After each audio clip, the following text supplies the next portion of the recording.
You get over here. No, you get over here. All right. What? Go, Dixon! Welcome to Born to Watch, where three old mates, an ex-video shop owner, an industry insider, and a black belt in 80s kung fu movies put their mastery to the test on movies that changed the world.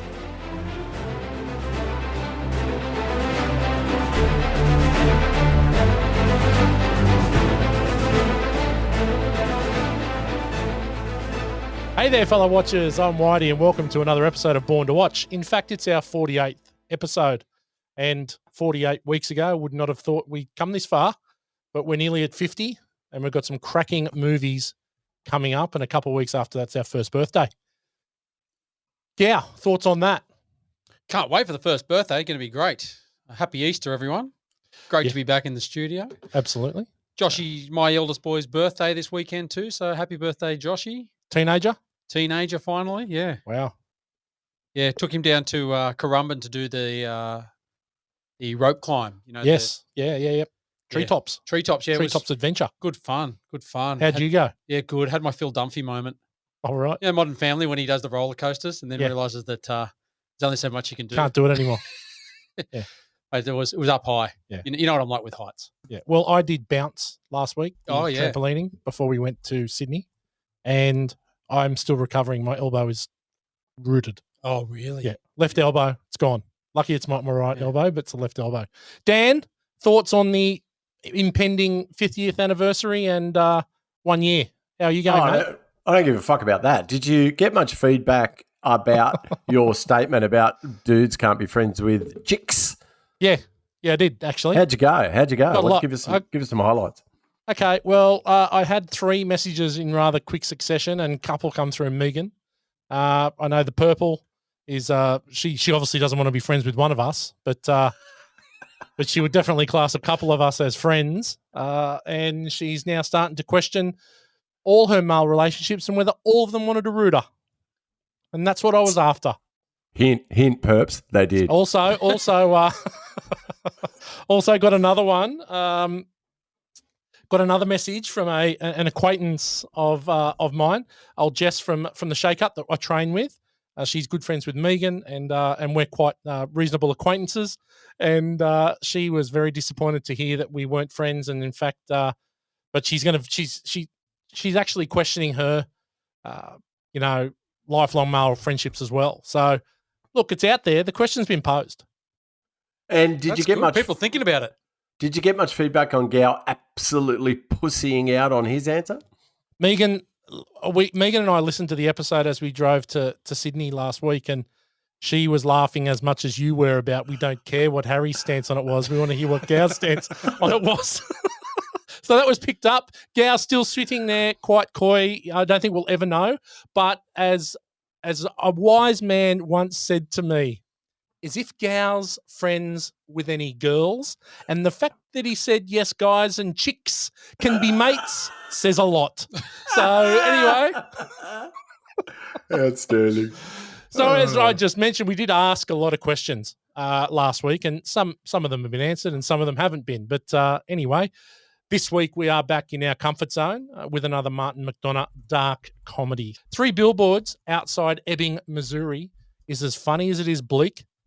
And in the end, it will leave you hanging a little bit, but the journey will be worth it.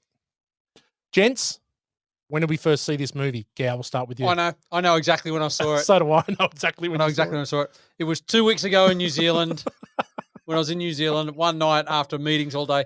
I'd actually been wanting to watch this movie for so long, and it wasn't on any of the 5,000 apps that I have. Then I realized it was on Disney and put it on and didn't disappoint. I'll give you that. Was well worth the wait. Okay. Watch that movie. So very new to it. This is a demo numbers for you. Oh, demo numbers. So Dan, 2 watches. So Dan, you're a big McDonagh man. We know that. And this is your kind of movie. When was the first time you saw this one? Yeah. I mean, firstly, can I say thank fuck that we're doing a movie that is excellent and worthy of some critiquing. Finally, like comparing. Hang on Hang on a minute. What do you mean? Hang on a minute. We've just what come was- off like we've What was just not come factual off. in that We've statement? just come off 3 straight 5s from you in the last 5 weeks. Yeah, there were some good ones before that. I think I'm probably still got a hangover from when Harry rooted Sally and what was the other one? The Dark Knight. Oh my God, superheroes. I'm not wearing hockey pants.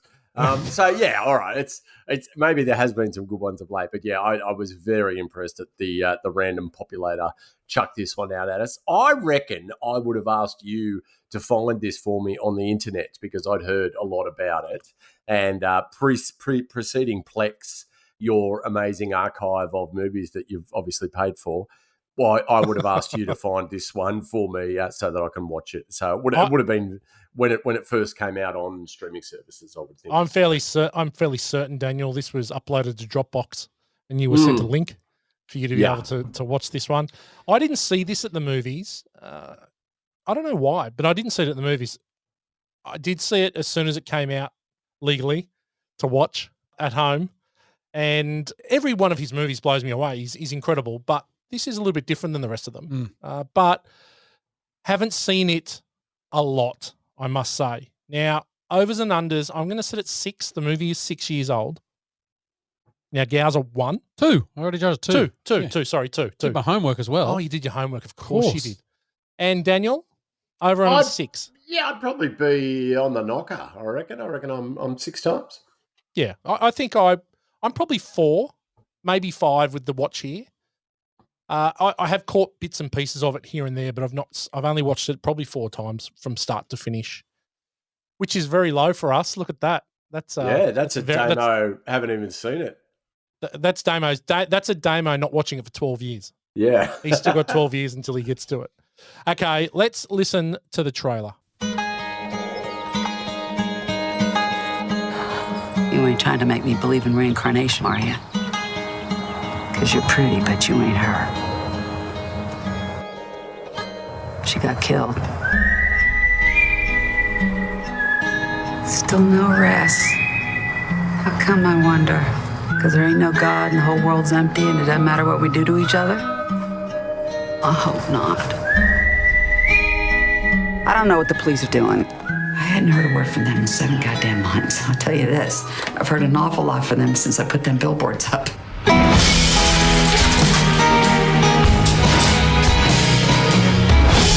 more you keep a case in the public eye, the better your chances are getting it solved. You take me down and arrest me. They got nothing to arrest you for. Not yet, you ain't.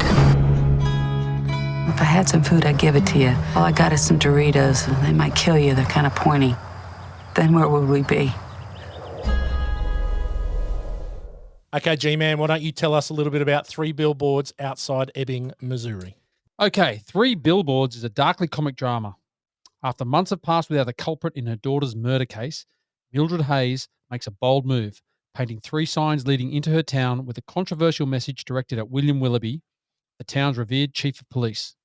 When Dixon, one of his officers, an immature mother's boy with a penchant for violence, gets involved, the battle between Mildred and Ebbing's law enforcement is only exacerbated. I've got to say that I reckon just because it's used the word penchant, that's my favourite synopsis. That's pretty good. Yeah. Yeah. I knew you'd like that. Yeah, penchant. Did you just put it in or is it No, actually it was in there. And that's why I was okay. like, that's a good one. I'm using that. Okay. For sure. Okay, cool. All right. Critical thinking. IMDb has this rated at 8.1 out of 10, and it ranks 166 on the IMDb top 250. Now, there's definitely a bit of recency bias there, as it's only 6 years old, but it could possibly be deserved. It could be a top 250 movie. I know what Morgs will probably say, but could be. Rotten Tomatoes have this fresh 90% on the tomato meter and an 87% audience score. Okay, we've got a couple reviews. A good one here from, does everyone remember Leonard Maltin? Yes. The American iconic film reviewer? Yes. And you know, fellow brethren. Yeah. Brethren of ours. Bearded. Yeah, bearded. Yeah. You never know what to expect from Martin McDonough. And that's one reason this film is so striking. He offers a consistently off-kilter view of human behaviour, brought to life by a first-rate ensemble cast. Pretty good. Okay, the bad. Matthew Lacona from the San Diego Reader think it means whale's vagina. Hmm. McDonough works way too hard to inject nearly every scene with his patented solution of acid wit and dark roast comedy. It's jarringly effective until it starts to feel like shtick, at which point it works only as a numbing agent. Who was that fucking ass clown? What was his name? Lacona. Matthew Lacona. Oh, From the he San can Diego go and Red- fuck off. What a gibberer. Gibberer.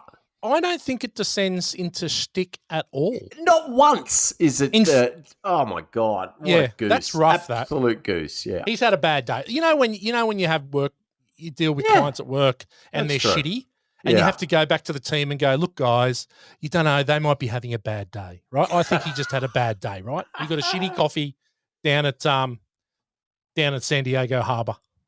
He's had a Have bad you day. got, have Not you a guys good spent review, much Makona. time? You spent much time in San Diego? Well, I think you guys have got a bit of a story about San Diego, wouldn't you? Surely. I've spent a bit of time down there. G-Man, I know, did some of his best work through rock flinging down there, didn't you, G-Money? No, Chrissy and I actually got engaged in San That's Diego. right, yeah. there we go. Because you got gazumped by your big nose mate in fucking San Francisco. So you had to- Massively gazumped. If You you had to get kick it gazumped down the by road. your mate in San Francisco. Yeah. Had to wait a few days after that to go for it. Nice, but you guys Find a new town. You guys have done a lot together, haven't you? Yeah. That was some of the later travels. The surprising thing is that you've done so much together. You know so much about each other. Yet one of the most important things in your life, neither of you know you're going to do it. Excellent. So What some people may say, that's what he's fucked. getting at, F-Wits, is we went on holidays, and for the first time in our life, we actually took our partners at the time, Gow and I. We just didn't go by ourselves, so it was a bit weird. Well, you But took other partners apart from yourselves. unbeknown to each other, we were planning to get engaged on the trip, and unbeknown to each other, we were both planning on getting engaged in San Francisco. And unbeknown to each other, I got in before he did, so he was fucked and had to kick it down the road a few days so that he did it in San Diego. So that went down well. Oh well, you know, we all can't get engaged at Alcatraz, can we, Dan? Where'd you do it? You do it at Kebab World down in DY? I wish I did. I did it at the Green Pearl at Bayview on the water there. We went out to dinner that's pretty special. many years ago. You know, it was very nerve wracking, even though I knew she was going to say yes. It's nerve wracking, mate. Very nerve wracking. Very nerve wracking. I can't imagine what it'd be like traveling thousands of miles to propose. I had tried to hold- I had a sick brown leather jacket like Brad Pitt's in Fight Club that I was running when I was wasn't worn over as there well, in the though. States. No, it fucking was, and I was looking at muy rootable. That's Spanish, and yeah, I reckon that helped a hell of a lot. I just I channeled my inner Brad Pitt, and that's what got me across the line. I mean, Gow, being the noted swordsman that he was, he didn't need any pep up. She was just incredibly lucky to lock down the 10 Slayer. Well, Chrissy wanted to marry him the first time that he gave her a Boost chocolate at work, Oh, Exactly right.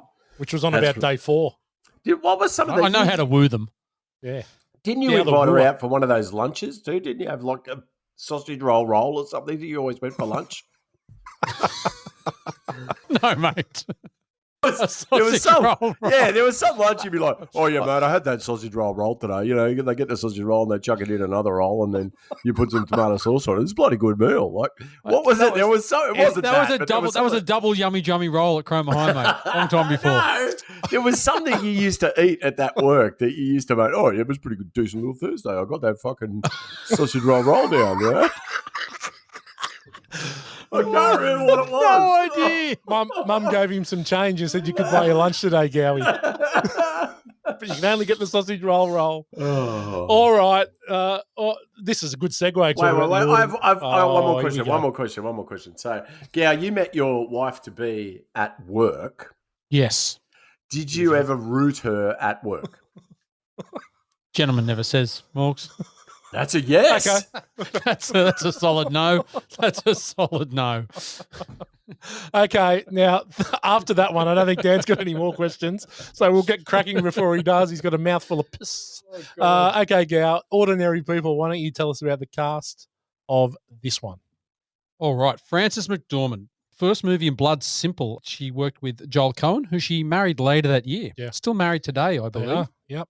Obviously, yeah, she's been a frequent collaborator in both he and brother Ethan's films. But she was in Raising Arizona in 87, Mississippi Burning, 87 as well. Got a nominee for Best Supporting Actress. Yeah, she's great in that. She And plays the then- wife. Yes. And then a lot of things going on, but 96, and that's when I first came across her as Marge Gunderson in Fargo, Yeah, do you remember? which was a favourite of ours, yeah. Do you remember seeing Fargo for the first time? Yes. I remember distinctly where we Yeah. went to. Went to the Dendy at Martin Place. That's right, yeah. Yeah, saw Fargo, blew me away. Yeah, good movie. Love She it. got Was I Best there? Actress for that. Yeah, you Was were I there, there? Daniel. Yeah. Yes, you were there. It was Was a I blown triple away? date. You were blown away. You loved it. Yeah. And Was I blown away? Do you mean you didn't fall asleep in this one? no, that's only musicals. That's only Hamilton, the musical. Alexander Oh. Hamilton, fuck off. Anyway, yeah, so Best Actress. And then Primal Fear in 96 as well as Molly. She's in Almost Famous in 2000, another nom for Best Supporting Actress. yeah. Great in that too. Great Plays the movie. mum. Plays the mum. In Transformers, Dark of the Moon. And then obviously 3 Billboards, which Whoa, she whoa, got. whoa, slow down. You're telling me Frances McDormand was in a Transformers She movie? was. She plays a like a government absolute agent. Called Mirroring. Yeah, it's paycheck.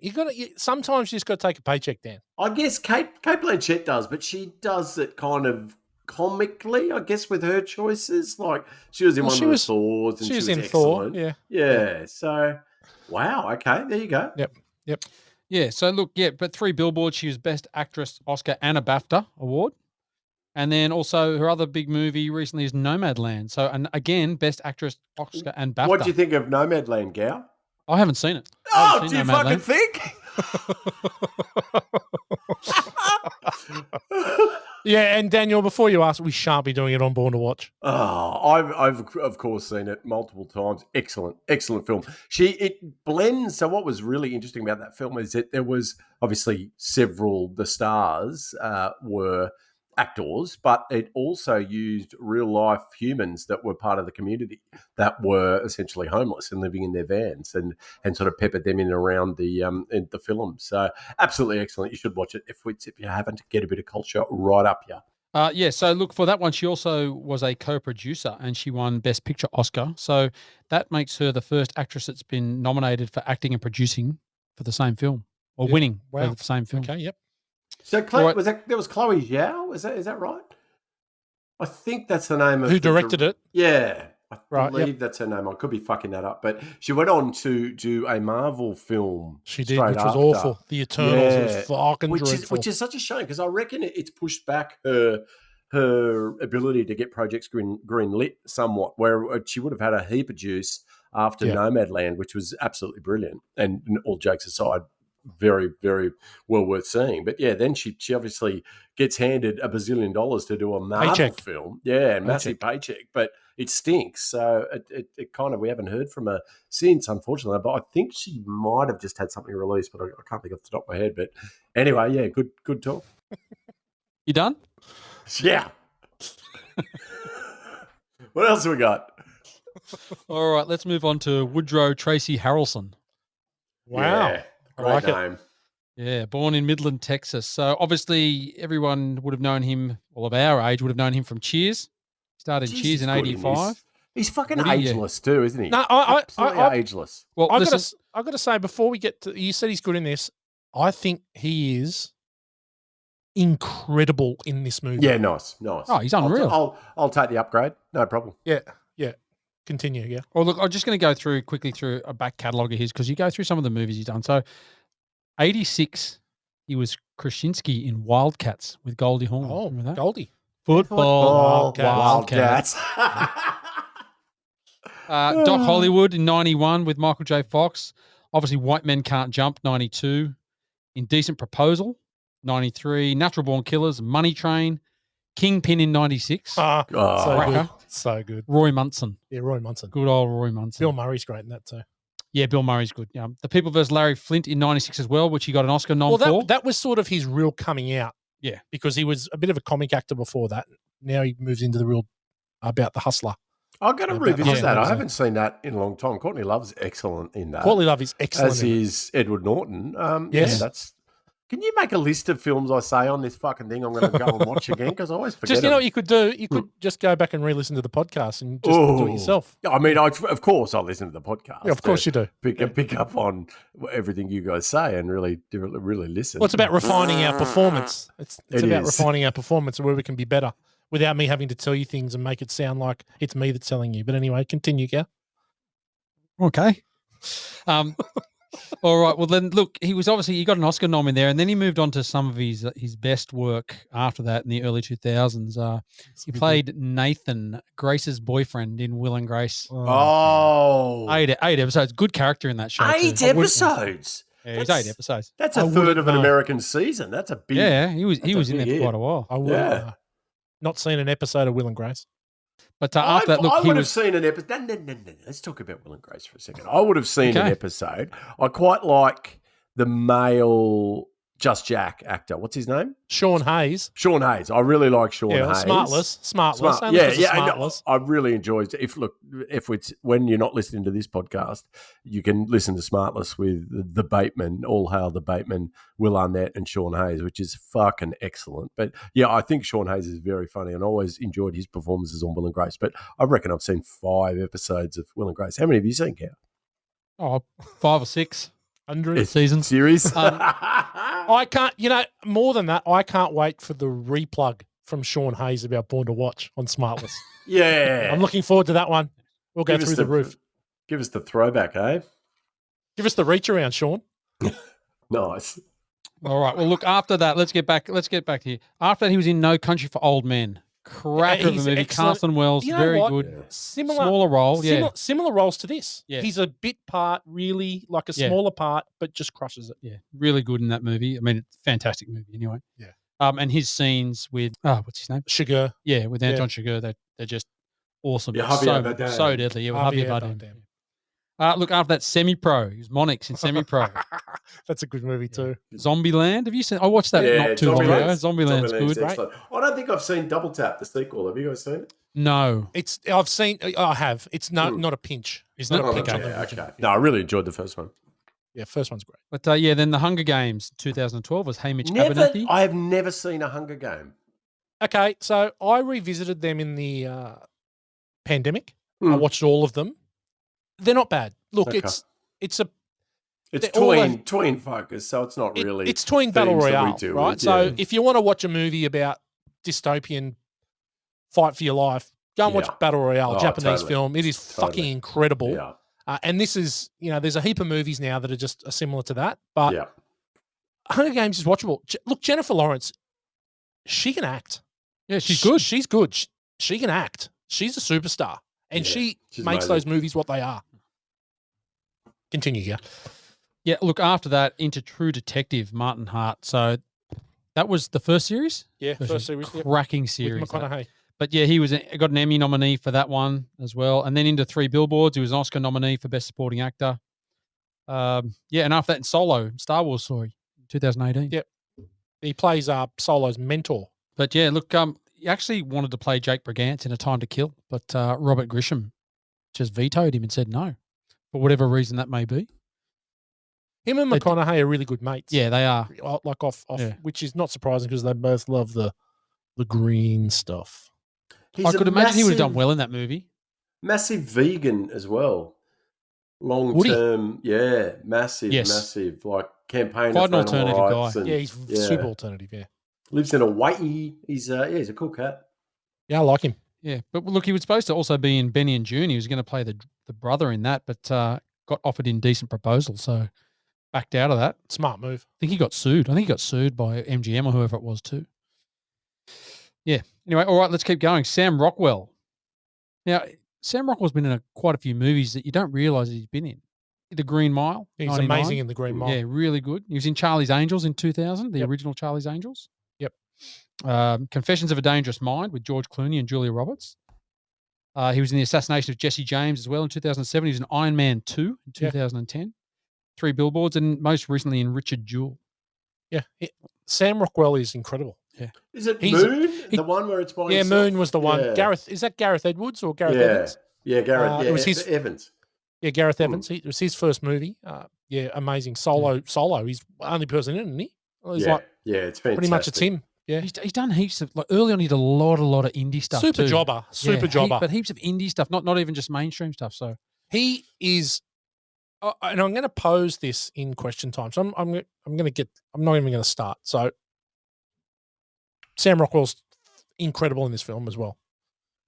yeah, good character arc for him mate. in this movie. Yeah, well, just he's I think incredible. that's one of the bits, and I'll fucking crap on about it later, but all of the characters in here, I know I carried on about The Dark Knight where I literally didn't know who I was rooting for. There was no real drive for me to give a shit about any of the characters. Every character in this film, from whatever small screen time they have, we learn so much about them. And Dixon it's foreshadowed by Woody Harrel's Chief Willoughby character in the film. He's like, oh no, he's got a good heart. Like we're seeing a cartoon character at the time, thinking he's just this racist, redneck, dim-witted fuckstick. But the director is already setting him up to how his character evolves, and it's just brilliant, absolutely brilliant.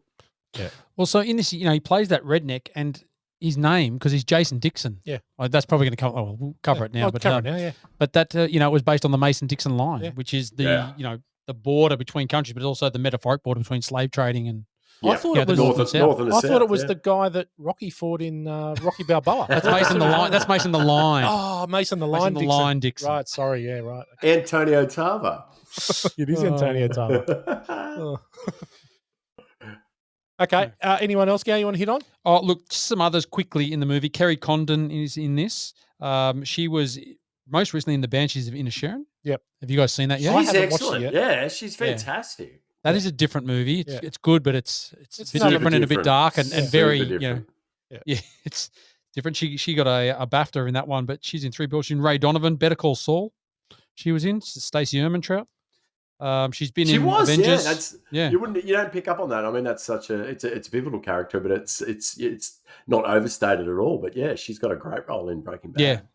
Yeah. Clark Peters, I'll quickly bring up. Why do you know what he's from? He's Abercrombie in this, the police guy that comes in to replace Willoughby when he's taken out. He's in The Wire. He's in The Wire. Well done. Well done. And Tremaine. He's Lester Freeman. He's amazing. Yeah. Even in the short time that he's involved, brilliant. Yeah. Like there's not a bad performance in this movie. Marty McDonough does not fuck around with casting. So no. I don't know. Are you going to talk about Caleb Landry Jones? Gav? No, I haven't. I haven't covered. I was trying to only cover the majors. If you can, and I'm going to cover this in good, but we'll do it now because we'll talk a little bit about Caleb Landry Jones. If there's a better scene in the movie than the initial investigation from the police in the office, so good, right? And if there's a better scene, and he just owns that, right? And even that, again, he's in the movie for like 11 minutes screen time, and I'm like, I want more of him. Yeah, he's really good. Even the bar scene with Sam Rockwell is really good. Yeah. If you told your mum you're going to be home late, oh God, it's so good. Caleb Landry Jones is a bit like Ben Foster for me. If I see his name on a film, I'm going to watch it just because I love the performance that he gives, although very much more understated than Ben Foster. But I just want to pose something. The Caleb Landry Jones in 2017, when this was released, he was in this film. He was in The Florida Project with Willem Dafoe, which is also super indie. Gal, not sure you would have seen it. Definitely worth a look if you would like to. And also in Get Out. Now, his character in Get Out, he plays he's the brother. He's the brother, and he's a lacrosse wielding thug in it. Like this is in this film, he's Red, who wouldn't hurt a fly, and shows empathy to Dixon when they're in the hospital together, even though he's thrown him out a fucking window. But in Get Out, he's an absolute psychopath that kidnaps African Americans with his family and takes their soul and takes their brain and does everything to repurpose them. So I just think to those 3 films in particular where he can go from super understated and slyly with a sly wit that is just incredibly funny through to full sociopath. I'm a massive fan of him. Yeah, no, he's excellent. I'll give you a quick one, Morgs. In No Country for Old Men, when Anton Chigurh has the car accident and the kid on the bike's there. Yeah. That's him. No way. Yeah, that's Caleb Landry Jones. Yeah. That's one of his first roles. Yeah. Wow. Yeah. Okay, G, anyone else? I think I only mentioned Abby Cornish is in this, and Peter Dinklage obviously as well from Game of Thrones. Yeah. So. So it's a couple of Aussies, Abby Cornish and Samara Weaving play Zoo Girl. Yeah, Samara as Weaving. well. Samara The Weaving 19-year-old. Yeah. And she only has a couple of scenes, but I thought she was really good. Well, everyone. There's not a bad performance. There's not a bad performance. Do you note the Aussie accent in the movie? Yeah. Is she trying to hide it, or is No, it? not at all. I don't think she's trying to hide it. I think she's trying to hide it. Yeah, I don't think she is. I think she's playing it like someone who's lived in the States a bit, but is an Australian. I think that's what McDonough would have said to us. So no, I think that's great. One more person in this film that I just strangely popped up in another viewing experience for me very recently. So Dixon's mum, who is evil and is obviously evil. A great character in the film. I reckon she is the barkeep in Speed when all of SWAT cocks are there having a drink after they've been successful at the start of the movie in thwarting the what's his name, Dennis Hopper's initial run. She's the barmaid. She's the barkeep. It's her. Okay, there you go. Thank you. Yeah, well done. Good fucking talk. Budget and box office. All right. Well, let's have a look at this. So, domestic box office was 54.5 million. International 162.8 on a budget of $15 million. Wow. Yeah. So only did 322,000 in its opening weekend. So Yeah, a little slow out of the blocks. Well, but, it was a bit of an under the radar. Yeah. And then once it started to get a bit of Oscar buzz, bang. Yeah, that's when all the money came in. Yeah. But we look at it, I think it ended up coming, where was it? It was 37th, I think, or something for the year. Yeah. Something like that. But that year, I mean, Star Wars episode. It was unusually successful, though, I guess would be the comment. I think it was late success. Only the third movie to be nominated for two actors in the same supporting Oscar category, because Harrelson and Sam Rockwell both got nominated. Well, they did. Well, they won. Like Frances McDormand won Best Actress. Sam Rockwell won Best Supporting Actor. Yeah, for sure. Best Picture was The Shape of Water. Yeah. And Best Director was Guillermo del Toro for Shape of Water. And Gary Oldman for The Darkest Hour as Winston Churchill was Best Actor. Yep. And Alison Janney and I, Tonya. Oh, that's she's excellent. Good role, good film. It was actually 57th at 161 million. It was 57th in the rankings. Big movies that year, though. Well, Star Wars, Last Jedi, 1.3 billion. Beauty and the Beast, The Fate of the Furious, Despicable Me, all over $1 billion. Jumanji. Oh. Spider-Man: Homecoming. So all the big movies. Yeah, of course. Okay, we'll go 2017. We're going to go hit, sleeper, dud. Now, last week I said I had one for each, and I had more, and I got picked up on that. So I've got one. So hit, 2017. Hit for the year. Morg's going to love this one. Logan.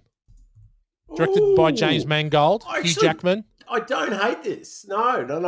You probably misjudged me on this one. I actually don't mind this movie. Well, I think this changed superhero movies. Yeah. It took that real dark. Obviously he's dying. Jackman is, it's his last stint as Wolverine, and it was a very different take on what we had seen before in any superhero movie. It was very violent, which was great. Rated R. I think it's the first comic book movie other than Spawn to be rated R, and just crushed it.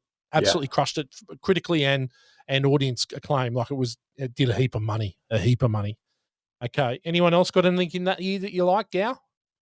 I've got another one, but I'm not allowed to say it.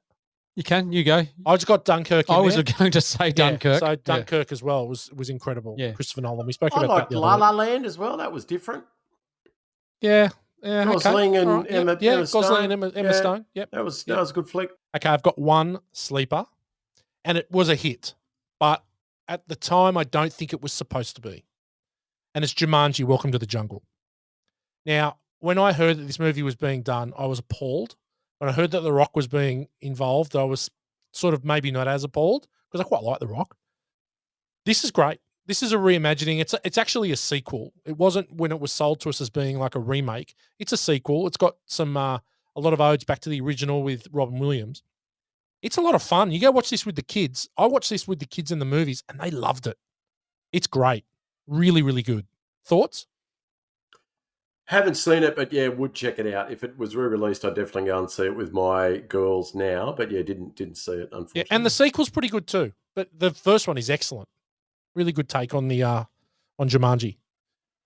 Okay. Yeah, good one. Yeah, it was a bit of a different take, wasn't it? Like Yeah. it's different, but it sort of took a while for me to get into that, but it grows on you as they get through it. Like, Yeah, I enjoyed it. Okay, Dud, 2017. Dud, this was the highest grossing movie of the year and the worst movie of the year, The Last Jedi. Now, Star Wars, please, Ryan Johnson, please stay away. Thank God that your new trilogy that you're apparently still in line to make has been scrapped. Kathleen Kennedy needs to be sacked if she hasn't already and go. This was abysmal. The way that he treated the characters, the original characters of this one of the greatest trilogies of all time, is appalling. What he did to Luke Skywalker was appalling. It was a shit movie. I hate it. Damo loves it, so that says a lot, right? That says a lot, right? It's a dud, an absolute dud. I will never watch it again. Good call. And that's saying a lot, considering that I've seen every Star Wars movie about 600 times. Yeah. That's what watched it once at the cinema, and that is it. Good rant. All three of them were a steaming pile of turd, is what I'm trying to say. So yeah, totally agree. I have another one to add to that. Alien Covenant. Covenant. What a disappointment, mate! You know how much I love those films, and just give it away, Ridley. Like, give someone else a go. Just every time he's trying to get too deep into the backstory and the mythology, and it's unfortunately they're just also stinkers. Yeah, very disappointing. Alien Covenant still made $75 million. I'm sure it'll mean there'll be more of them, but yeah, very underwhelming. Yeah, but really running off the back of the others, right? Like that's all it is. Well, there's a couple. Oh, for sure, for the fans. There's a couple new Alien properties coming. There's an Alien TV show which is going to be on Hulu, and there's also I think it's Ari Aster, the guy that did the Evil Dead remake. Oh, okay. He's doing an Alien movie, which is called Alien Romulus, and it's supposed to be set on Earth. So it'll be quite interesting to see what happens there. He's given away the reins, thank God, Ridley. Yeah, this is what scares me about Gladiator 2. He's going to fuck this. He's going to fuck Gladiator 2. Right? Yeah. Yeah, Okay. not necessarily. You can see it being a money grab straight away. Just a massive money grab. And unfortunately, Prometheus, although on its own, is probably not a bad standalone sci-fi movie. It's not an alien movie. No. Right? And we were sold that this was going to breach the difference between how we got to the xenomorph. Yeah. And it never did. Instead, he had this bigger picture in mind so that he could get more money, smoke more cigars. Like, move on, Ridley. Yeah. You're ruining it. Yeah, sometimes you just got to let those originals go and just leave them be. Agreed. Okay, question time. Number 1. Are the billboards a step too far? Fuck no. No. Brilliant. Yeah, and they're right outside her house. Yeah. Aren't they? So well, they're at the scene of the murder. Yes. Yeah. So and when she's sitting at the front yard there with Sam Rockwell towards the end, you can see them down the road. Like she's obviously driven by. The big deal was that they were on the road that no one goes down anymore. So the fact that anyone even saw them. Well, this is it. That's the sort of the irony, really. Yeah. They're complaining about these 3 billboards on a road that no one drives down. Yeah. But it got a message across. It did. Got the media involved, got the police involved. It did. But they're still where they were at the start of the movie. True. Yeah. Okay. How does Dixon have a job? Right? How does he have a job? Now, sure, there's a redemptive arc for him, but he's an absolute fuckwit. And how he has a job, I know Woody Harrelson, I think I'm a pretty good judge of character, right? But how many times do you have to be proved wrong to suddenly just go, you know what, fuck that one up? Maybe he's not such a good... And I know he ends up being proven right. Okay, I know he ends up being proven right, but come on. When I first watched it, I thought his character arc went from being bad to good earlier on, and then when I watched it again, I was like, wow, he's bad through the whole movie right towards the end. Yeah. He's just not a good person through that, and the only redeeming thing is that Chief Willoughby saw something in him. Yeah, he's a good guy deep down. I know he is. Yeah, well, it's the letter. It's the letter from Willoughby. Yeah, that turns him. Yes, because he feels that someone believes in him. Right, he's dead, but he feels that someone believes in him. I think but it's too late. You know, he just ends up getting burnt. But yeah, thoughts, Daniel? I can't remember the question. Should he have a job? Oh, yeah. No, I think that it's, local policing, very different to policing in most other parts of the world. In the US, locally funded, I don't think quite as stringent in their hiring policies. But yeah, I really like Dixon's arc. So I'll give him the benefit of the doubt that Willoughby was just so smart that he saw what he could possibly become. But certainly there didn't seem to be any 3 strikes you're out rules in the Ebbing Police Department for sure. I think your arc's gone once you smash out a window, throw a bloke out of it, and then come down again and then beat him up on the road. Like I think you're done. No, he gets as a sacked cop. straight away. I do not The Wire. disagree Not straight away. with the decision to remove his gun and badge, which is a trope we've seen in countless movies, but was actually quite apt in this particular scene. This guy should not have a gun and should not have a badge. So, But yeah, I if love the lost the badge. Oh, my I can't find my badge. I've lost my It's badge. just so good. Yeah, I've lost my badge. So good. Okay, is Frances McDormand the greatest actor of her generation? Ooh. So I would. and who are the contenders? No. So let's just say you've got Meryl Streep, who is the pinnacle of female actors, right? Now let's just say that Meryl won for The Iron Lady, which was in the 2000s. McDormand's now won since '96. She's won 3 acting Oscars, right? Which is unparalleled, I believe, between '96 and now. So let's start at '96 and go to now, and you can put Meryl Streep in there, but I think Meryl Streep did a lot of her best work earlier on in her career. Yeah, look, she's certainly up there. She's in the conversation. I'd put Kate Blanchett in that conversation. Agreed. Agreed. Similarly, she doesn't put in a bad performance regardless of what film she's in. But no, I think it's a very strong point. I think there's been a couple of others that they've played ugly to enhance their Oscar chances. I'm thinking of Charlize Theron and Halle Berry that are just, they're more Hollywood starlet type, not character actors. They're movie stars. Yes. But no, as a character actor, fuck yeah, I think you've probably nailed it. Yeah, no, I think she is. I can't remember who said the quote, but there was someone that said, with Frances McDormand, you don't see Frances McDormand in the movie. She just becomes the character. Yeah. Like she's so understated like that. You don't think, here comes the big star that's her. Yeah. Into the movie. She portrays those characters so well. She just evolves into them. That's who you see. Agreed. Okay. All right. Well done. It's time to move into the categories, and we've got the good, the bad, and the ugly. And we're going to start with the good. And we're going to start with Dan up there on the land. This is should be easy for him. Yeah, I loved it all. I love this film. I love Marty McDonough, but I just think the casting. I think Gal smashed it earlier. Like that, there's no weak link in this fucking cast. And they're all whatever time they're given on screen. And like Caleb Landry Jones, it can be absolutely fuck all, but they just knock it out of the park. And yeah, I loved every single character in the film, even the shit villains. I just love what everyone did with the opportunities that they had. So we didn't talk about John Hawkes much before, who's Frances McDormand's husband, who leaves her for the 19-year-old zookeeper.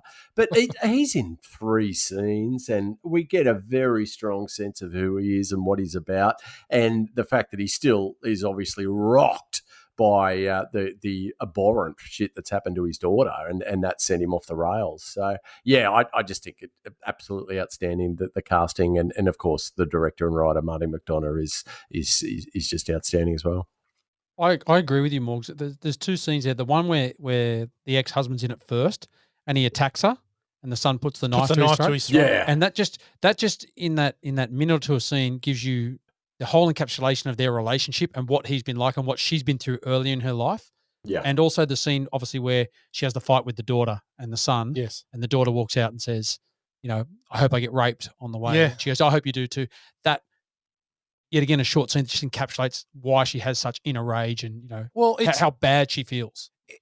I wrote a note on that. It's like, just be careful what you say to people, because it might be the last time you see him, right? I think that's the thing. That's where that all comes from. This is what she's dealing with. That she actually said this, right? And that this happened to her, and she's broken. Yeah. And that's right. Look, and that was my good. Obviously, Frances McDormand, we went all through it, and that was one of the reasons, because of she's so angry in this movie and willing to alienate people. But those scenes tell you why. The other quick one I had a couple of quick fires was the school scene. Oh my God. Thank you, Mum. Do you know who threw that can? She just lays the smack down on Oh the two my kids. God. Both got a kick in the legs. Kicks her in the box. And then her son just going, "Thank you, Mum." Thank you, Mum. That's the best. Oh, Lucas Hedges too. The son is incredible. brilliant as well. Yeah, He's yeah. He He's has some good really lines. good in Lady Bird as well with Saoirse Ronan. Saoirse Ronan. It plays her boyfriend who turns out to be gay in it, but he's also another one that directors flock towards because he's just so gifted. And for a blood nut, Fanderpants is exceptional. Yeah, absolutely. The other one I couldn't let go was Peter Dinklage's hair. Oh God. It's so running Morgs' current hair. Like, is that who you modelled it off? Mate, I didn't, but I do. But I am happy to say that he's in homage to him. It's fantastic. If I could run a shit mustache like his, I would run it. But That was my next point, What an Morgs. absolute boss. You should run a mo. He's You should run a mo. He's underutilized in this, but then he's not. Like you think, it's just a bit of a shit part, but then he becomes so pivotal right at the end that it's really interesting. I remember thinking in this watch, it's like, it's a shame. He's probably just running off his Game of Thrones fame, and they've chucked him a bone here. But then he's in the incredible scene when he tells Dixon that and the new chief that's where Marge has been with him all night, and then they have the dinner, and it's just he's brilliant. Oh, So, it's brutal. love his dude. Love his dude. I like cheesy things. I didn't have to hold that letter. He's such a good actor. Oh, God. He's so good. Brilliant. Absolutely brilliant. Anything else, G-Man? Not for good. Okay, look, I've got with Dan the leads. Actually, everyone in this movie is flawless. The script is incredible. It allows them to be that good. Like the script it's dynamite. It's so fast and so slick. I didn't do the research on this, but is there a movie with more C-bombs in it? There's a lot, isn't there? Right? I think it's worth doing some research. I'd like someone to come up with that. As a proud exponent of that, sorry, have you got any more good? Yeah, I do, but move forward. I was good. Yeah, sorry, just to unfortunately move into bad just quickly. That the family, so the mother and the two children using the C-bomb to each other was confronting. And as someone who will let one slip every now and again, and mostly on this podcast, that was eye-openingly cringy to hear that, but it threw me back to when I was 12 years old and I first met the parent of our good friend Craig Plimmer, and I sat in the back of Pete Repeat's car, and we were driving through Cromer in the middle of the Badlands, and Craig said something to Pete, and Pete said, "Fucking hell, Craig, what are you doing?" And Craig snapped back with, "Fucking shit, Dad. I don't know what the..." And it was the first time I'd ever heard a parent swear or a kid swear back to a parent, and it just rocked my world, and it still does. So shout out to Pete in his sluggos hosing down the house on Toronto Avenue, and to Plims for just being a fucking unit. Thank you. You both had an indelible mark on my future. I've had a quick look here. The movie Nil by Mouth, 1997. Yep. It's saying here 83 times it's used. Wow. There's another one that says The Gentleman, 25 verbal uses and 2 written Okay. in The Gentleman. So there you go. Well, they say it a lot here. I love it. It's in that scene before where he says, "There'll be no C's used in this house." And he goes, "Why are you leaving? You're leaving. You're moving out. It was just a joke. It was just a joke. It's just a joke." Like, it's so good. I'm with you, Gout. The school scene is amazing. The dentist scene. I love the dentist scene. The fat dentist. Because you know what's going to happen. You know he just wants to rip the tooth out, right? And she just gets it over on him. And I've already... But in what could be the best scene of the movie is when Mildred comes home after being on the piss at the bar and the son's sitting down with the father. And she does the monologue about being culpable. Yeah. You know, and if it's just one of your guys that, has sex with a kid, you're culpable. And he goes, "Now get the fuck out of my house." And it is just like, holy shit. She doesn't give a bag, does she? She don't care. Bucks at all. She does not care. And you know what?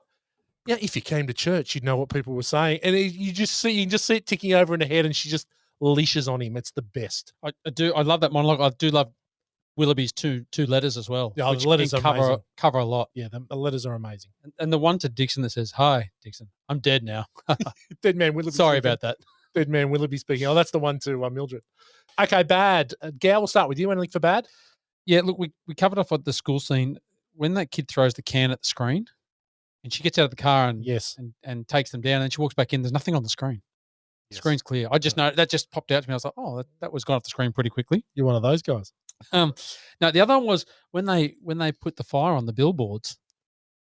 It didn't like, and the next thing you look from behind, there's nothing wrong with them. They weren't burnt at all. Like those things should have burnt. Yeah. Like they were, one of them was on fire, and then the next couple of days later, they're back up and standing. I don't know how that to me just didn't. Good fire extinguishers, I got to say. She blows that first one out quick, smart. Yeah. Yeah. What about you, Dan? Anything for bad? Oh, I said my bad. I just want another good. The oneer that follows Dixon across the street when he learns of Willoughby's passing and up into when he throws Red out the window. I could watch that whole scene just on repeat. Yeah. It's just fantastic. And you can, if you look really closely, you can see the edit points where he ducks down and they bring in the stunt double to throw out the window, but you've got to look really close. But other than that, it's flawless. And the first time you see it, you're just like, what the fuck just happened? When he looks across brilliant. the road, and he sees him in the window, Red standing in the window, and you're just like, oh no. Wow. Oh, no. Yeah, no, that's a great scene. That's a great scene. Okay, I've got two bads. One is Mildred's undercut. Oh, okay. Yeah. I had that in my bad. And So- I was going to bring it up after this. That's awesome. It reminds me of my hairdo in 91. It is. You it's loved dead an set. undercut. I loved an undercut. you Ran were it for a big about 3 years. Mate, You're a I'm big not joking. undercut guy. I've got a note here. Under my bad, Mildred's undercut, just like what you wore in the 90s. It is. I've got here. Reminds me of my hairdo in 1991. Right, it is dead set. And then when she has it up in like the man Yes. bun, and I'm Oh, just like, yeah. oh, if man buns were a thing, like if man buns were a thing in the 90s, which they You would have weren't, run thank it. God, You would have I run it. absolutely would have run it. Yeah. You could have run a green bandana too. You could still run one. I had it was a deep undercut. Yeah. It was a deep undercut. Yeah. And it's quite flowing locks, which is quite ironic because I'm a bald fuck now with Devon on my freaking head. But anyway, okay, my next bad is leaving the kids by the river to go have a root, right? Yes. Okay, now as a parent, just because you say don't leave the blanket doesn't mean that the kids aren't going to leave the blanket. 2 foot from the water. Right? 2 foot from the water. Now, I'm all props to going into the bush and having a root, right? Good on you, Woody. Use the Woody. But better child management, mate. When I first saw that scene, I was like, oh no, this is going pear-shaped. One of those kids is going in the water. Yeah, for I sure. thought definitely something's Yeah. going in the water. Instead, they're playing magnet fishing. Okay, anything for ugly? Dan? No, nothing for me. Okay. Gow. No. Okay, I got Done. one thing. The burnt patch of grass. The burnt patch of grass at the billboards where her daughter was burnt. Oh, yeah. Yeah, that was The grim. death, That was grim. the crime Yeah. scene. The fact that it is still there, it is still burnt, it's still a reminder. It's brutal. Yeah, that's brutal. Brutal. And we see it 5 or 6 times in the movie just to remind us what went on. And the crime scene photo. Yeah. The crime scene photo is full on, Yeah. right? And it's good okay. because it's subtle the way that he treats it, but it's enough that we get an absolute no. There's no. I can't think of the word I'm fucking trying to say, so I'm just going to go no. There's absolutely. I still can't. There's no hiding what's going on. That's what I'm It's trying very to say with a bigger word than hide. Yeah, I know that. No, I know what you're trying to do. No. All right, well done. It's time now for Morgses. Quick fire. Yes, F-Wits. I admire your patience with this one. It's a bloody sick movie, and I'm glad that you made it all this way with us because it doesn't have anyone wearing hockey pants in it. But that doesn't mean we can't give it the quick fire treatment. I don't know that it will align as well with this particular movie, but we'll give it a go anyway. So first up from Michael Crocodile John Dundee, That's Not a Knife, from Crocodile Dundee, for a scene that has passed over into popular culture. I'm going to say no. Anything I've missed, you guys? No, not a thing. No. Philip Stuckey is the next one for the biggest douchebag in the film. Again, the casting's so spot on. So Philip Stuckey being Jason Alexander's character in Pretty Woman, but there really isn't an antagonist apart from the evil dude at the end that Dixon and Marge go hunting with. But other than that, it's really just all of the characters in their own worlds that are colliding because of Marge's stance. So what about you guys? Anyone that jumped out? Dixon's pretty bad. Like we've covered that, but he's pretty bad. Yeah. But also the ex-husband is not good. I've got the ex-husband. He was obviously brutal. Yeah, he obviously very brutal. beat her, and he was not a good bloke. No. That would be the two, I would say. Yep. All right, let's give it to the ex-husband. Next one is the cast of Caddyshack. I'm just not even going to read this one because move on. The tone of this film is flawless. Yep. Ripley Running. So we always make our way back to Aliens somehow in these pods because we love it. Sigourney Weaver, we love you. We love strong female leads. That's probably why we love this film. But she cannot run for shit. Her athletic prowess is heinous. Was there anyone in this film that reminded you of poor old Sigourney Running? No, I didn't really come up with anything for that. No, that I can think of. It wasn't. Even her kicks to the balls and not balls of the kids out the front of the school were pretty good. I think the Muay Thai fans of the pod would say they were okay. So no, we're going to say nothing there. Robots. She threw a pretty good Molotov cocktail too. She did. I thought she was excellent. Yeah, very good and very accurate. So I think this film gets a pass. Robot Sentry staying in the Alien film franchise for the director's cut of Aliens, where we learn a little bit more about the predicament of all of our space marines when there's thousands of those aliens coming to attack them. Was there another scene you wanted to see of shit going on? For me, no. I got everything I needed to know about this film. What about you guys? I think the beauty of this movie is what they don't show you. It's the subtlety. Right? Absolutely. So you don't need to show anything. It's a perfect movie. And is that, I was about to say the subtlety. Do you reckon that is a strong reflection of Marty McDonagh's background as a playwright? Do you think that whilst this is obviously he's written this for the screen and it's been filmed for the screen, I think that in the dialogue and the interaction and the depth of character that we get throughout is probably more like a play experience than a film? But it's the same in all these movies. These characters are so strong. Like you don't need any more. And you're right, I think, Dan, because you don't have the benefit of doing a cutaway or something else in the play. It's what you see is what you get. So I think it adds that layer of authenticity to it. As we said earlier, they covered off a lot of stuff in those two quick scenes. You know, they really cover off a lot of stuff for you there, a lot of the backstory. Yeah, and I think they do it very well. Yeah, for sure. It's brilliant. Excellent. All right. So now we got everything we wanted from the film. Great. Last but not least, Whitey's Brad Pitt. For the actor that you'd want to do to, like Gow used to do in the 90s. A couple of choices in this one. I'll leave it over to you guys. Yeah. Whitey, anyone that jumped out for you? I'm a bit of an Abby Cornish fan myself. Good sword. Good sword. You know, yeah, great sword. But Samara Weaving, she's a good sword too. Good sword too. Aussies, if I had to toss a coin, generally what would usually happen if I was in that situation, I had to toss a coin, it would sit on its point and it wouldn't fall either way. And so that's how I go with the ladies. But it would definitely be Abby Cornish. Okay. That was a lot of words to say Abby Cornish there. What about you, Gow? Yeah. Yes, Abby Cornish or Samara Weaving, either. I'm happy to go with that. Okay, I think that's it for everyone. Well done, Dan. Another good quick fire. We crushed it again. Now we're going to move into listen to this. And Gow, what do you got? A quick one for you here. This part was written for Frances McDormand, but she was hesitant to take the role because at the time she said, well, she was 58 and she said, I'm concerned that a woman from this socioeconomic strata did not wait until 38 to have their first child. So she went back and forth with Joel Cohen for a while until he finally went, just shut up and do the movie. And thank God she did. Thank God. Anything else, G? No, that's it. Okay, the bandana Mildred wears is a homage to The Deer Hunter, which was Martin McDonagh's and Sam Rockwell's one of their favourite movies. And actually, when they filmed Seven Psychopaths, which was another Martin McDonagh film, I've discussed it with Christopher Walken, The Deer Hunter. Yes. Which was on this morning. I just watched the Russian roulette scene where Walken good shoots movie. Jeez, it's a good movie. Sad. Heavy. Very sad. Okay, so productions, when this was filmed in the local town, which there's no such place as Ebbing, Missouri, actually. It was filmed in Silver, North Carolina.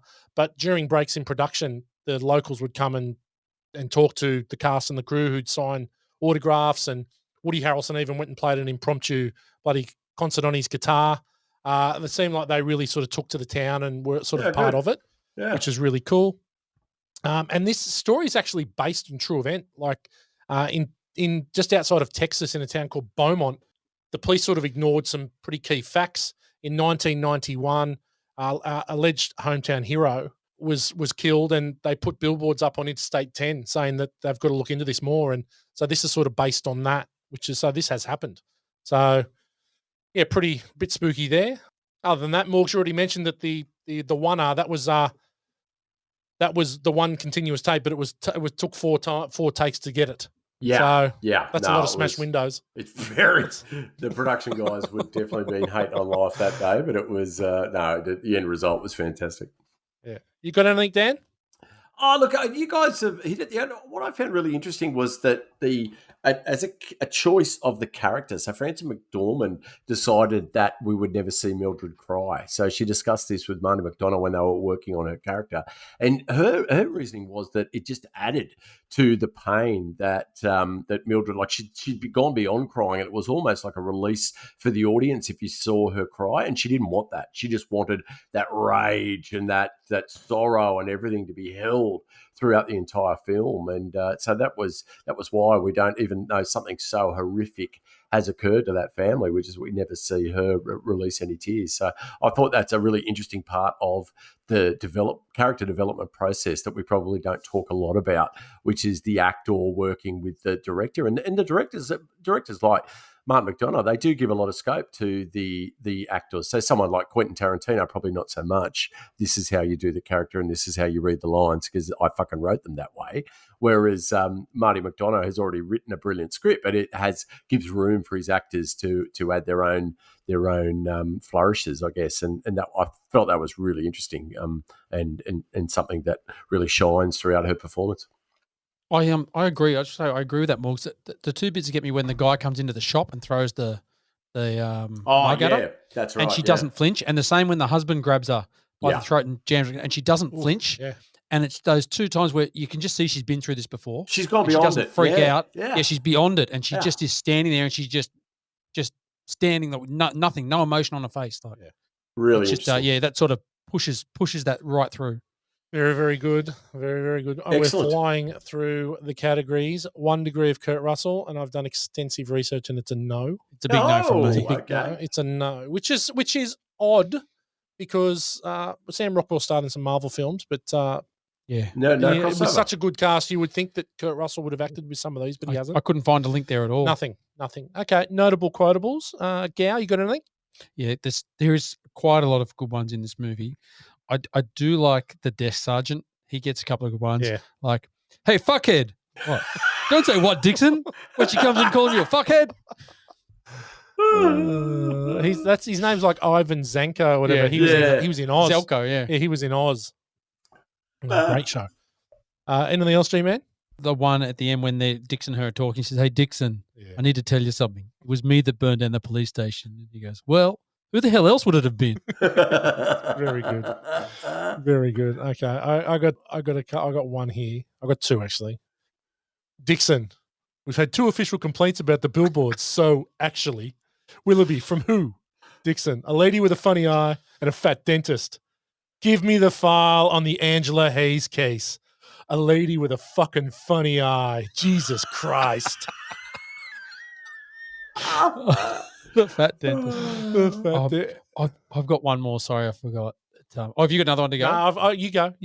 The one with Charlie and Mildred, her ex-husband, and when they're talking in the lounge room, and he says, "You've got it. You've got my one. Go." No, you tell. No, please go for it. And he says to her, "Those billboards aren't going to bring her back, Mildred." And she says, "Neither is fucking 19-year-olds, Charlie." Yeah, very good. Very good. Okay, and Dan, we go to you. Any quotes for this movie? I think Woody Harrelson's lines and that his tone of voice is exceptional and captured brilliantly in the letters that he leaves for everyone. But when he says, if you got rid of every cop with vaguely racist leanings, then you'd have 3 cops left. And all of them are going to hate fags. So what are you going to do, you know? Yeah, obviously he's so good. dripping with taking the piss when he delivers it, but just very, very, very funny. No, very good, very good. Okay, we've got something different here for film school for F-wits.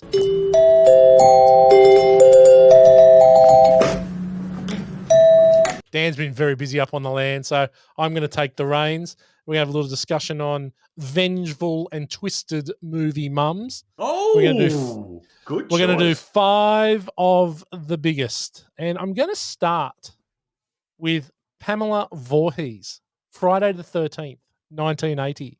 So Jason Voorhees' mother, who is, spoiler alert, actually the killer in the original Friday the 13th movie, offs all the people, including one Kevin Bacon in the Crystal Lake camp. Does Kevin And, Bacon get his wang out in Friday? Kevin the 13th? Bacon is pounding he's actually just finished. He's gotten one away in bed, and she spears, pretty sure she spears like an arrow through his throat. He's got quite a good death scene, old Kevin. I'm sure he was naked in the scene. Truly protected and devoted mother, and took it to the extreme because her son had drowned in the Crystal Lake. And he does come back and wreak revenge in later films. Moving right along, as I move down my list here, I've got Norma Bates, Mrs. Bates from the Psycho movies. Is she alive? Is she not alive? We don't really know that until the end. And we find out that it's just Norman dressed in drag. But she must have been one hell of a woman to turn him into what he was. So we've got Mrs. Bates as a vengeful mother, and certainly does some killing in what ends up being about 6 Psycho movies, of which one is excellent. The second is not bad, surprisingly. Done in the 80s, mid-80s. It's 86 Psycho 2. The rest is shit. Okay, moving along, we've got Erica Sayers in Black Swan. Okay. Oh. Barbara Hershey plays Natalie Portman's mother, and is that's a just dark movie. Wow. dark movie, extremely dark movie, overbearing to the point of abuse. She's so forceful with her, pushing her into ballet apparently from a good place, but actually it's her that sends her around the bend with the ending and what it is where she actually kills herself. So she is not a good one. And it's Barbara Hershey again playing a bit of a psychopath that she did to Aplomb in The Natural with Robert Redford. Oh, that's right. Yeah, what a great film that is. Yes. Okay, and then here's another one. We've done this movie here on the podcast. We've got Janine Smurf Cody. Yes. From Animal Kingdom. Excellent. Okay. Jackie Weaver playing this chilling matriarch of this crime family who you think might be the one sort of soft spot, but she's really She's the mastermind. She's the mastermind. She's pure evil. She's the one. Yeah. She's actually real bad. Yeah. And the TV show the same. Yeah, absolutely. Absolutely. Now, if you haven't listened to our episode of Animal Kingdom, go back. We did it early on, one of our first Australian movies that we did. Try and catch up with that. You can hear a little bit more about Smurf. Okay, so our 5th vengeful, twisted mother, Margaret White Carey, 1976. Yeah. Piper Laurie plays Carrie's mum, Sissy Spacek, just an absolute religious fanatic who gets her comeuppance in the end when Carrie loses her shit. After killing everyone in the gym, she goes home and just absolutely lays into mum with 1,000 shards of glass and whatever, and then smashes the house down. So anyway, a nice little quick film school for F-wits there. No, it's quite a you got anyone you could add in? The vengeful mum. There's a few. I think that really with Jackie Weaver, it starts and ends with her for me. So I find that there's been a whole heap in for everything from Gow's favourite Ordinary People. There's actually a pretty horrendous mother in that one. So it definitely pops up as a plot device and character in many, many, many films. But for me, it's hard for me to go past Jackie Weaver's incredible thoughts as Smurf. Very good. I got an out of the box one for you. Give her. The alien in Aliens. Oh, that's Queen, outstanding. She's not happy. The Queen. Yeah. When they blast the babies, Oh no, she loses it. she loses it. Yeah. But then you can also say that Ripley turns into the mum. Yeah, Ripley's a Ripley turns vengeful into the mother. mum. Get away from her, you bitch. Yeah. Ripley turns into a vengeful mum at the end of that Definitely. too. So Excellent. And eventually she becomes the mother of the alien in Alien 4. there you go. Awful. Well done, Dan, for Film School for F-Wits this week. Well done, mate. Another look forward- cracking effort by me. Absolutely. We look forward to seeing what you come up with next week. Now, the sixth most valuable segment of the podcast. Stan Bush, kick-ass credit song. And on the stage this week is the G-Man. Finally. Feels like months since we've heard you do one. Can't wait. What do you got for us, mate? Well, we're following on the theme a little bit there, the vengeful mother. Okay. This one's called, we're told Mildred Doesn't Give a Fuck, or Mildred Doesn't Care. Here we go. Mildred Hayes wants to settle the score. Thought I'll rent a billboard, then I'll rent 2 more. Full of rage and full of grief. So she started with a message to the chief of police. And the people got her back, or so they say. But they also like Willoughby because he's okay. And now what's worse is he's really sick. So the town now think you're a bit of a dick. But Mildred doesn't care because she is done. She's taking out the school kids one by one. And then the fat dentist. Now he's down on a thumb. To be fair, he deserves that pain. He was going to brush the Novocaine. Yeah, Mildred doesn't care. It's Molotov she's mixing. Wasn't supposed to happen, but she took out Dixon. But that's pretty fair because he took out Red. Second story window, he should have been dead. Mildred gives no fucks. Oh, Gal. That's really good. Oh, gee, man, you never failed to deliver. That's really, really good. You've got to stop with this. I'm busy. I'm off on work trips. I can't do it. And get back in the rotation and give us the gold like that. Oh, my God. Well played, Gow. Okay, star of the show, and we can't pick Gow and his kick-ass credit song.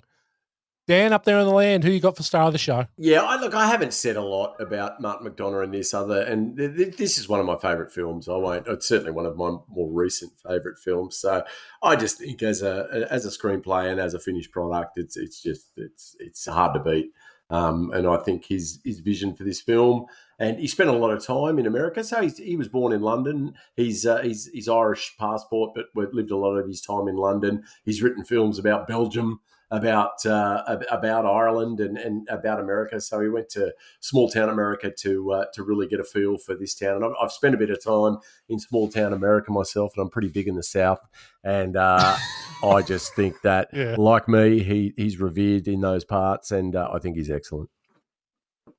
Yeah, well played. It's hard to go past him, G-Man.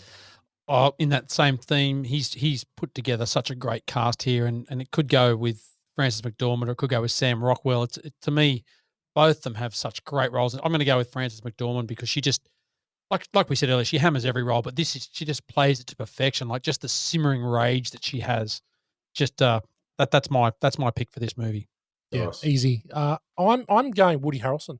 Ooh. I think with the limited time that he has on the screen, he's so fucking good. He's a master.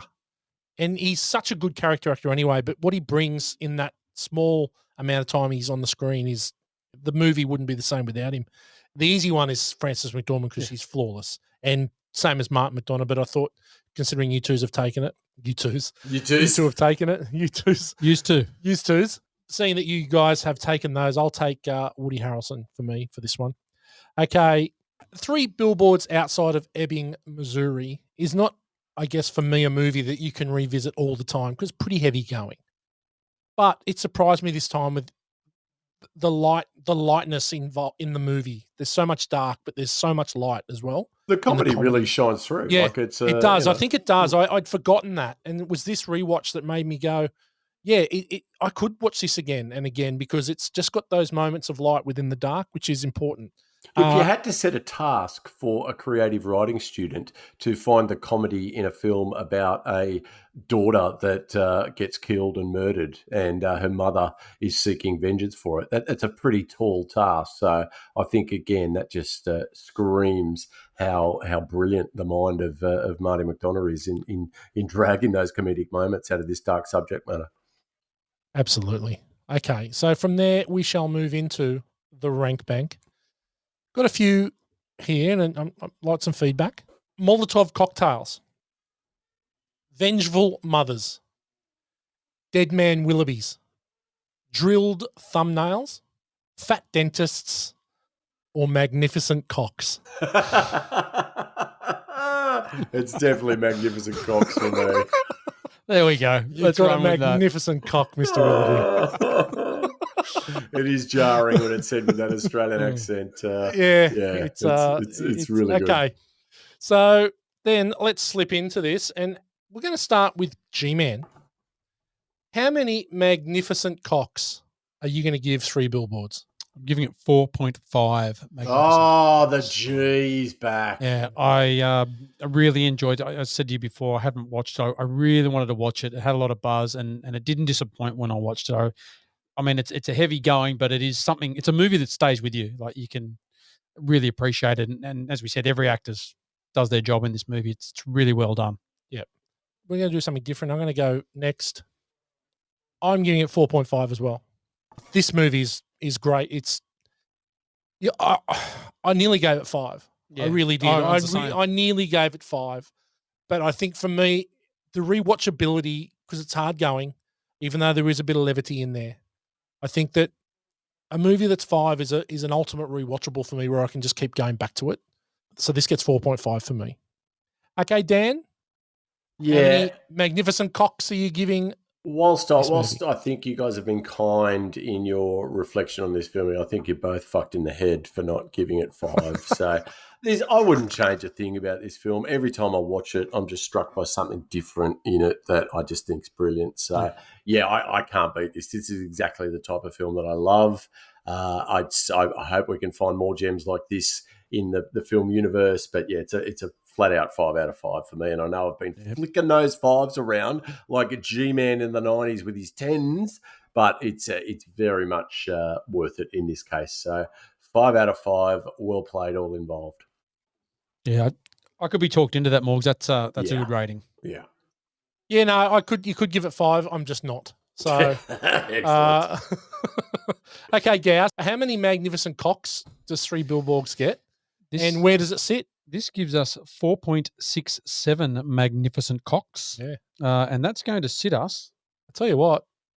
It's going to sit us at equal third spot. There's a logjam. With Lethal Weapon, Raiders of the Lost Ark, Warrior, and right below LA Confidential and Goodfellas. Wow. So it's a logjam in there now at 4.67. Yeah, there's some good movies in there. Yeah. I'm happy. Look, Goodfellas, as LA a super Confidential. contemporary movie, that's pretty amazing, because I know our bread and butter is very much in 80s, 90s flicks that we grew up on. So yeah, I'm really happy with that. This is apart from Top Gun Maverick, this is our latest movie, right? Like 2017, definitely. By a fair way. Yeah, definitely. Yeah, by a fair way. Well 2011 done, was The Guard. You discerning little film snob fucks. Well done. 2012, The Raid. Oh, The Raid, which you guys didn't do, but yeah. So, The Guard, 2011, yeah. Yeah, so there's been a few 2010s movie, but this is by far apart from Maverick, which was, just had to be done, didn't it? If you loved this, so Dan, we're going to start with you up there on the land. If you loved 3 Billboards, what are you going to watch? Yeah, this is really a plea to all the F-wits out there, fellow F-wits. Go back and revisit The Guard. So it wasn't Marty McDonough, but it was his brother John McDonough that did this film. And he's got the same sense of humour. And I know that as far as our podcast ratings show, none of you fucking watched The Guard, but go back and revisit it. Your Uncle Schnorky doesn't give you a bad tip. And I'm saying that if you like this film, go back and check that out. It's probably the tone is very different, and it's very much more a comedic performance in that one with Don Cheadle and Brendan Gleeson, but very, very, very amusing and just really well written. So again, another playwright, which is where the McDonough brothers both come from. So just go and fucking check it out. Just trust me. Okay, and what about you, G-Man? Look, staying in that vein, I'm going to say The Banshees of Inisherin. That is a different movie. It dances to the beat of its own drum, that one, but it is still in both the Richard Martin vein. It's so unique, but that film. Like, you just did not expect that. I didn't know what I expected, but I certainly didn't expect that. Exactly, and it takes a while because you're sort of like, what's going on? And there's only a few characters in it, but they all do their roles really well, and it just takes. It's like this. It sort of takes that turn. So definitely one worth watching. It's different. Put it that way. Yeah, I'm yet to watch it yet, but I've got it there. I'll have to get to it. I'm going with Spotlight. Oh, okay. Okay. 2015, about the Boston Globe's investigative journalist team called Spotlight that take the Catholic Church to charge for the horrendous pedophilia that has been going on in the Boston area. As harsh as the subject matter is, God, this is a rewatchable movie. There's so many good performances in this I've movie. probably only seen it once, so I'll write it down for me and I'll remember to go and check it out again. I'm sure you will. It's Mark Ruffalo, Michael Keaton, Rachel McAdams, Big Liv cast, Schreiber, big cast. Stanley Tucci. It's next level good. It won Best Picture and quite deservedly so. So if you've not seen Spotlight, get on it. It's quality, really is. Okay, so we are very quickly approaching our 50th episode, but we've got a couple more to go. So next week, I'm just thought, normally we throw it out. We've tried the random number generator. We've done some pretty dark movies lately. So I just thought I'm just going to throw something out there. Just pick a movie. It's a comedy. We haven't done this guy at all on the podcast yet. The Wedding Singer. Oh, Adam Sandler. Wow. Okay, Great choice. nice. Great Yeah, choice. good Okay. choice. Excellent. So I thought Captain's it's a good pick, one to if you do. will. Yeah, Well done. Yes, I thought I'd pull the captain's pick and just go The Wedding Singer, Adam Sandler, Drew Barrymore start their lifelong relationship in movies together with this one, and it is a lot of fun. Great soundtrack. Could be one of the best soundtracks ever. Don't forget Yeah. John Lovitz. Oh my God. Well, it's ladies' night and the feeling's right. Oh, what? Oh, what a night. Oh. It's a great movie. We'll put where you can watch it. I'm sure it's We available. should bring some songs back into that one too. We haven't sung many songs lately. We will. so There will be. sing some There will be a songs. lot of songs. I'm sure there will be. We might. It'll be another musical episode. Yeah. Be prepared. There will maybe listen to the soundtrack. Get all over it. But next week, The Wedding Singer, which will be a nice little departure from the depression that we've been suffering through the last few movies that we've had to deal with. Very true. And then we're very close to that 50th episode, which could be the biggest movie we've ever done and could be the biggest movie we'll ever do. Bom, bom. And then the first birthday, which I think is the movie that the three of us all want to do a movie podcast for anyway. Pretty much. So that's a little tease there. Thank you so much for joining us for another episode of Born to Watch. Check us out on the social channels, Instagram, YouTube, Facebook, MySpace, all of them, Yahoo Messenger, and reach out and give us a bit of love. We love to hear from you. G-Man, thank you so much. Peace out. Daniel, thank you so much. See you, cunts. Hey, if it's that's good now enough for Marty McDonough and Frances McDormand, it's good enough for you two, cunts. That's now the 31st and the 32nd use of the word in or around this movie.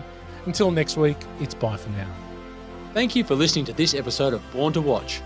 To join us on our journey into some of our favourite movies of all time, you can find us on all good podcast networks like Spotify and Apple Podcasts.